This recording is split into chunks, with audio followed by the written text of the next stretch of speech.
We all know that seasonal patterns are one of the most important variables for finding and catching fish throughout the year, and that's no different in the fall. The fall is actually one of the most predictable bass and baitfish migrations that you'll see throughout the year. Every single year, it seems like I'm running the same exact pattern, throwing the same exact baits, and I wanted to share with you kind of how I break down a body of water to find these areas, even if it's a lake I've never been to before. To find these areas that are holding fish. And really it starts with my Navionics maps on my chart plotter. What I'm going to be doing is I'm going to be looking for creeks and bays that have fresh running water into the back of them. So little feeder creeks that go into the backs of these creeks. Those are really key during the fall. That's what's going to draw those bait fish, those big balls of shad into the backs of those creeks where they congregate until it gets really, really cold. And the bass are going to be right behind them, and they're going to be gorging themselves.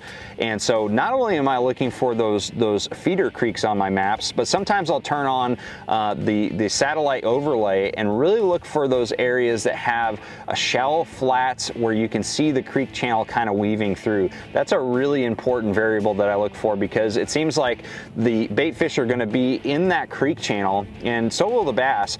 But what the bass are going to do is they're going to push those bait fish out of the creek channel onto those shallow flats where they can really just kind of corral them.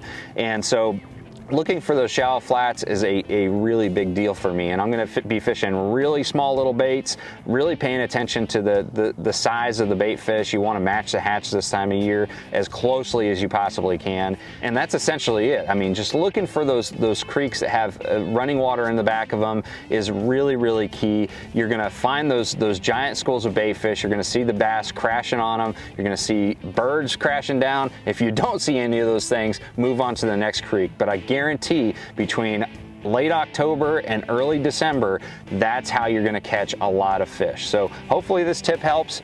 Fall is a great time of year. I love it. It's nice and cool out here. You're wearing your sweatshirts again. There's hardly any pressure, and it's beautiful out here. So thanks for watching. I'll see you guys out in the water.